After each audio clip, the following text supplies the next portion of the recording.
अब चुप रहिए। आज अगर आप गरीबी की रेखा से नीचे देखें तो लोगों का हुआ है।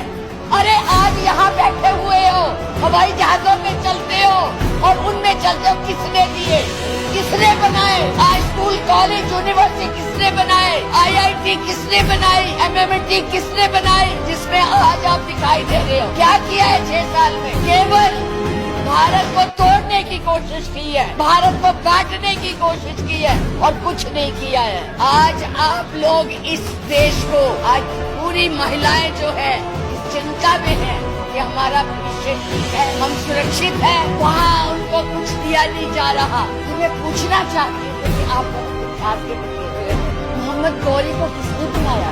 बैठ जाइए, चुप करके बैठो। सुनो, कहाँ थे तब? आज बात करते हैं।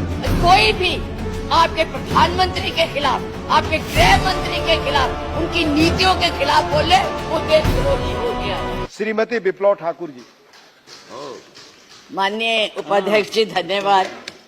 मैं ये राष्ट्रपति के अभिभाषण पर धन्यवाद प्रस्ताव के लिए खड़ी हुई हूँ, पर मुझे समझ नहीं आ रहा कि मैं धन्यवाद किस बात का करूं, कहां से शुरू करूं। मुझे लगता है, आप अब चुप रहिए, मुझे लगता है बैठकर इंटरवेन न करें आप। मुझे लगता है कि एक कुशल गृहिणी अपना ट्रंक उसको पेंट करके अपनी पुरानी चीजें उसमें डाल देती है, यही इस अभिभाषण में है।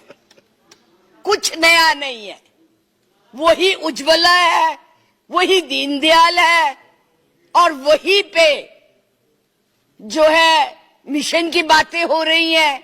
बेरोजगारी की कोई बात नहीं है, महंगाई की कोई बात नहीं है, क्योंकि इनको उसकी चिंता ही नहीं है। ये नौजवानों के लिए कुछ करना ही नहीं चाहते। आज विद्यार्थी जो पूरे देश में झंडा लेके खड़े हैं, उनको अपने भविष्य का फिक्र है कि हम डिग्री तो ले लेंगे पर नौकरियां कहां से लाएंगे, क्योंकि इस अभिभाषण में उसका कोई जिक्र ही नहीं है। ये अभिभाषण ऐसे लगता है जैसे मुंगरी लाल के सपने दिखाए जा रहे हैं। मुंगरी लाल के 2014 में भी दिखाए थे, अभी भी दिखाए रहे हैं। अभी राणा जी बोल के गए, राणे कि जी कांग्रेस भी मैनिफेस्टो देती थी, हमने करके दिखाया है। आज अगर आप गरीबी की रेखा से नीचे देखें तो लोगों का हुआ है। अरे आज यहाँ बैठे हुए हो, हवाई जहाजों में चलते हो और उनमें चलते हो, किसने दिए, किसने बनाए? आज स्कूल कॉलेज यूनिवर्सिटी किसने बनाए? IIT किसने बनाई? MMT किसने बनाई? जिसमें आज आप दिखाई दे रहे हो। क्या किया है 6 साल में? केवल भारत को तोड़ने की कोशिश की है, भारत को बांटने की कोशिश की है और कुछ नहीं किया है। मास वही करो। आज आप लोग इस देश को इस तरह से बांटना चाहते हैं। कुछ नहीं है, ना महिलाओं के लिए है। आज पूरी महिलाएं जो है इस चिंता में है कि हमारा भविष्य ठीक है, हम सुरक्षित है, वहां उनको कुछ दिया नहीं जा रहा। और मैं ये कहना चाहूंगी कि मैं पूछना चाहती हूं, क्योंकि आप बहुत इतिहास के बखेर हुए हैं, मोहम्मद गौरी को किसने बुलाया था? किसने कहा था दिल्ली में आंख बंद करने के लिए?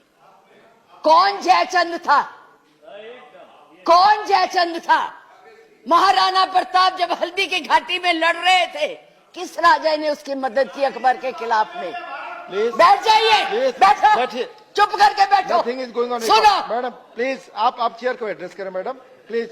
इस तरह की भाषा एक भील जाति के लोगों ने, एक भील जाति के लोगों ने महाराणा प्रताप का साथ दिया था। कहां थे तब? आज बात करते हैं। देश को आजाद कराने के लिए अहिंसा का पाठ पढ़ाया। आप क्या जाने अहिंसा, जो लाठी लेके तो ट्रेनिंग देते हैं, आज लाठी की जगह बंदूक और रिवॉल्वर आ गए हैं।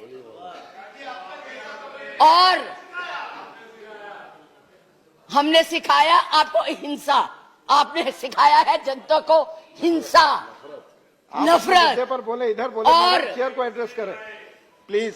आप चेयर को एड्रेस करें। और आज तो मैं उपाध्यक्ष जी देशद्रोही की भी परिभाषा पूछना चाहती। क्या है देशद्रोही की परिभाषा? किसको देशद्रोही कहते हैं?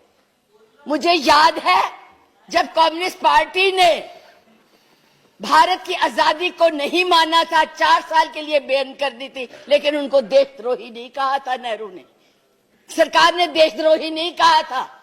पंडित नेहरू के खिलाफ लोकसभा में वाजपेयी जी बोलते थे, उनको देशद्रोही नहीं कहा था। आज कोई भी आपके प्रधानमंत्री के खिलाफ, आपके गृह मंत्री के खिलाफ, उनकी नीतियों के खिलाफ बोले, वो देशद्रोही हो गया है। उनको जेल में डाल दो, उनको पकड़ लो। 6 साल के बच्चों को भी नहीं आप तो छोड़ रहे, आप क्या करेंगे? आपके पास ना तो कोई कार्यक्रम है, ना आपके पास भारत के लिए कोई नया सोच है, कुछ नहीं है। केवल एक सोच है कि कैसे इस देश को तोड़ा जाए। 70 साल में उपाध्यक्ष जी हमने पाकिस्तान का इतना नाम नहीं लिया था जितना ये 6 सालों में ले रहे हैं। हमारी महानायिका ने पाकिस्तान के 2 हिस्से कर दिए थे, बांट दिया था, और ये आज पाकिस्तान के नाम से डरा रहे हैं और वैसे कहते हम बहुत मजबूत है। हर बात के लिए पाकिस्तान, हर बात के लिए पाकिस्तान। क्यों भाई? क्या है वो? आपका कुछ लगता है? हाँ, जरूर लाहौर में जरूर बिरयानी खाने गए थे, कांग्रेस नहीं खिलाती, बिना बुलाए गए थे। और आज बात करते हैं, किसकी बात करते हैं? मैं ये कहना चाहूंगी कि इस भारत को मत तोड़िए। बड़ी मुश्किल से पटेल नेहरू ने इकट्ठा किया है, आप तोड़ रहे हैं। आप नहीं कहते हैं, आप तोड़ रहे हैं, इसका विभाजन कर रहे हैं, लोगों को बांट रहे हैं। मैडम, आप चेयर को एड्रेस करें, आपस में चर्चा ना करें। मैं उनको एड्रेस ही नहीं करती जी, मैं उनको समझती कुछ नहीं हूँ। वो है ही कुछ नहीं, जिनको बोलने की समझ नहीं है, उनसे क्या बात करनी है। मैं तो ये कह रही हूँ कि इस देश को मत बांटिए, इस देश के टुकड़े मत कीजिए, नफरत मत फैलाइए। बहन जी चुप रहिए, अपनी बारी में बोल लेना जो बोलना होगा, अब चुप करके बैठी रहिए प्लीज। अब देश के टुकड़े मत कीजिए। आज जो हम इस स्थिति, आपका इसी सीए ने, आज जो आपका एक ही देश था, पाकिस्तान आपसे नाराज, चाइना आपको कुछ नहीं समझता, नेपाल भी आपसे खफा हो गया है, और बांग्लादेश था जिसको भी आपने इस सीएए से नाराज कर दिया है। आज वो भी सोचने, उसके 4 मंत्रियों ने अपना प्रोग्राम कैंसिल किया, एक उसमें कि इस देश में ऐसी बातें हो रही है। इतना ज्यादा आप कहते हैं कि यूरोपियन यूनियन को हक नहीं है बोलने का, प्रस्ताव लाने का, तो उनके एमपी क्यों ले आए थे? उनको कश्मीर क्यों ले गए थे? आपने खुद उनको इनवाइट किया है, आपने खुद इसको इंटरनेशनल बनाया है, आपने खुद इनको, दूसरे लोगों को इसके ऊपर दखल देने के लिए बुलाया है, और उन्हें नहीं बुलाया। जब तक हमारी सरकारें थी, किसी की हिम्मत नहीं बढ़ती थी हमारे देश की तरफ देख ले। आप लोगों ने किया है ये सब, अपनी करतूतों को छुपाने के लिए उन लोगों की मदद ले रहे हैं। आपके पास कोई प्रोग्राम नहीं है, आपके पास कोई कार्यक्रम नहीं है, केवल एक कर्म है कि गोली से उड़ा दो जी, मार दो जी, खिला दो जी, यही आपकी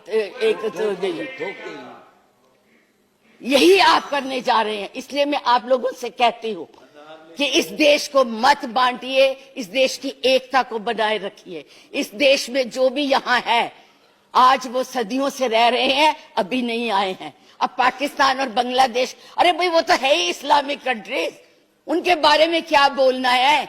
हम तो सेकुलर, हम तो धर्म को मानते हैं। किस धर्म की बात आप करते हैं?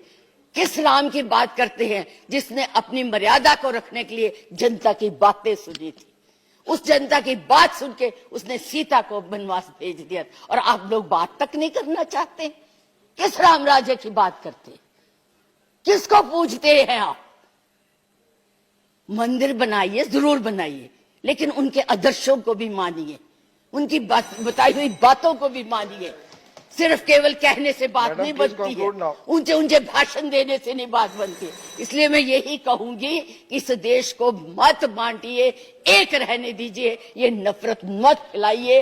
ये आपके लिए भी और हमारे लिए भी बहुत खतरनाक है। धन्यवाद।